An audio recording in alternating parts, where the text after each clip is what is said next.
नितिदिनिया बैगण तरकारी को थरे एमिति नुआ शैली रे बनांतु देखिबे घर लोक समस्त को बहुत पसंद आसीबो। वीडियो को शेष पर्यंत देखंतु।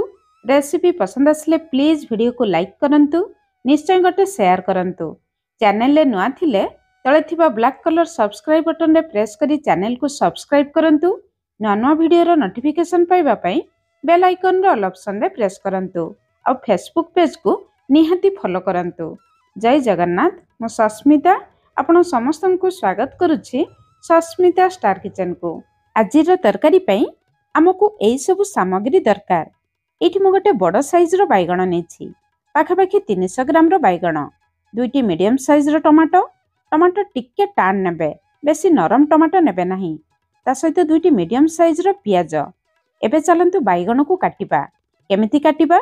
गोल आकार रे काटिबा, किंतु टिके मोटा पीसेस रे काटिबा। बैगण तरकारी रे बहुत जल्दी सिझी जिवो आउ घांटी जिवो, सेति पई टिके मोटा पीसेस रे काटि नेबे। दर्शक बंधु, जदि आपण माने ए जाय मो चैनल को सब्सक्राइब करनांती, सब्सक्राइब करिबा बिल्कुल फ्री, किंतु मते मोटिवेशन मिलिबा पई प्लीज मो चैनल को सब्सक्राइब करनियंतु। बैगण काटि सारिबा परे हळदी पानी रे रखिबा, बैगण कळा पड़िबो नाही। तापरे टमाटो को काटि नेबा, मझिरु 2 फाळ करी टमाटो को काटि नेबा। जदि बड़ साइज रो टमाटो थिबो मझिरु 3 फाळ करी काटि नै परिबे। पियाज को मध्य समिति मझिरु 2 फाळ करी काटिबा। जदि बड़ साइज रो पियाज थिबो मझिरु 3 फाळ करी काटि नेबे। सब जिंस को एमिति काटिबे। एबे बैगण को हळदी पानी रो छाणी आनी गोटे बड़ प्लेट रे रखिबा।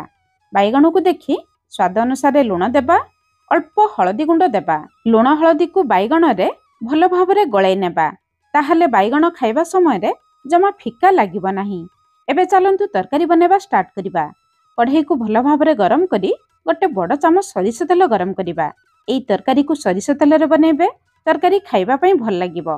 तेल गरम हि जिबा परे प्रथमे हमें बैगण को देबा। बैगण देबा परे गैस रो फ्लेम मीडियम रखी 2 रु 3 मिनिट कवर करिबा, जहा द्वारा बैगण भाजिबा समय रे अल्प सिझी जिवो, बैगण आ कळा पड़िबो नाही। 2 मिनिट परे हमें बैगण को ओलटाइबा। एठी देखंतु बैगण भल भाबरे सिझी नाही।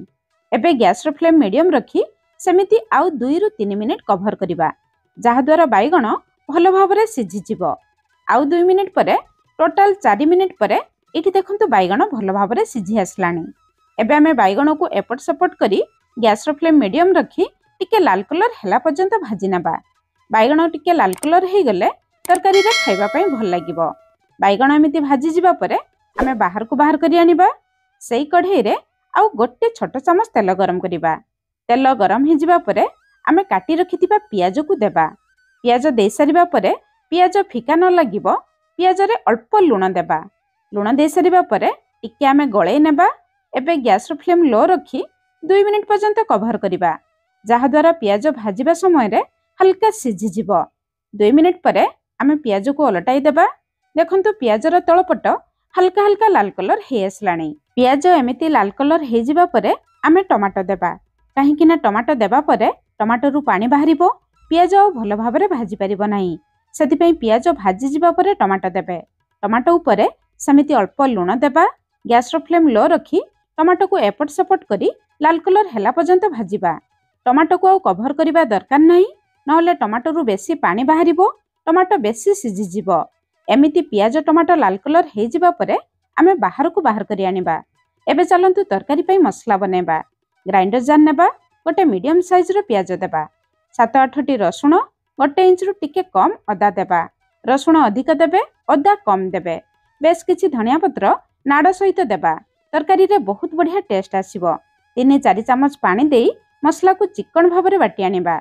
एबे चलंतु तरकारी बनेबा स्टार्ट करिबा। सेई कढ़ाई को आउ थरे भल भाबरे गरम करिबा।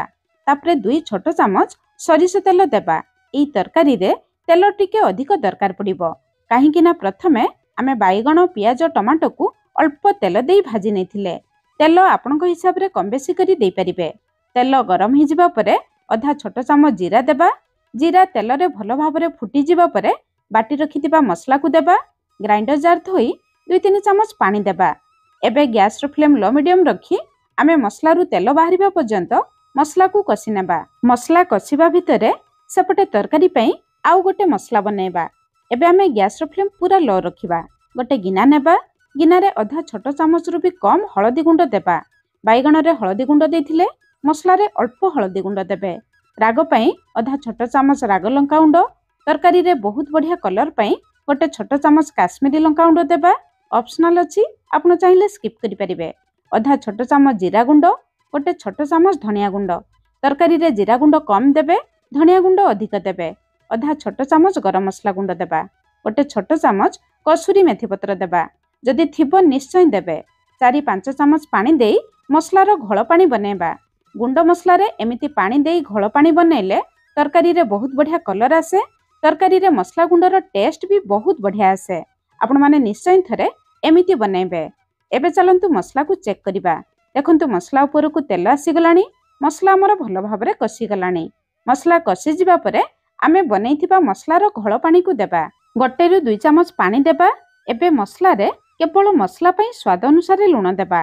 बैगण टमाटो पियाज रे आमे लूण देथिले, लूण ध्यान रखी देबे, नहले तरकारी अधिक लुणिया हि जिवो।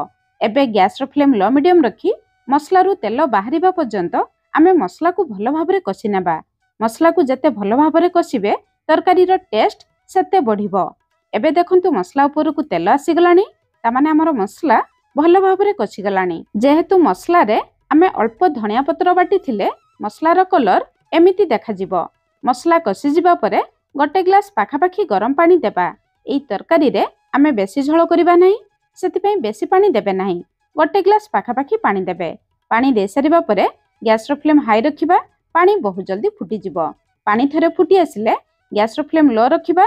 भाजी रखिथिबा बैगण को प्रथमे मसला रे देबा। बैगण दे सारिबा परे ता ऊपरे भाजी रखिथिबा पियाज टमाटो को देबा। एमिति देले पियाज टमाटो बैगण ऊपरे रहिबो, मसला रे बेसी घांटी जिवो नाही। मसला सहित भलो भाबरे गळै नेबा, जहा द्वारा सबु मसला बैगण पियाज टमाटो भीतर को जाई परिबो। एबे गैस रो फ्लेम पूरा लो रखी 3-4 मिनिट कवर करिबा, जहा द्वारा मसलार फ्लेवर बैगण पियाज टमाटो भीतर को आसी जिवो। 4 मिनिट परे एठी हम तरकारी रो फाइनल लुक देखंतु। तरकारी केते सुंदर देखा जाउची। तरकारी रे बैगण पियाज सबु भलो भाबरे सिझी जाईची, किंतु गोटा गोटा अछि। एमिति रहिले तरकारी देखिबा पई सुंदर लागिबो, खाइबा पई मध्य भल लागिबो। झोल एतिकी रखिबे, बेसी रखिबे नाही। भात रुटी सहित खाइबा पई भल लागिबो। आपण माने निश्चय थरे एई बैगण तरकारी बनांतु। केमिति लागिला निहांती कमेंट्स करी जणाइबे। आज पई रहिली, पुणी देखा होबा नुआ रेसिपी रे। धन्यवाद।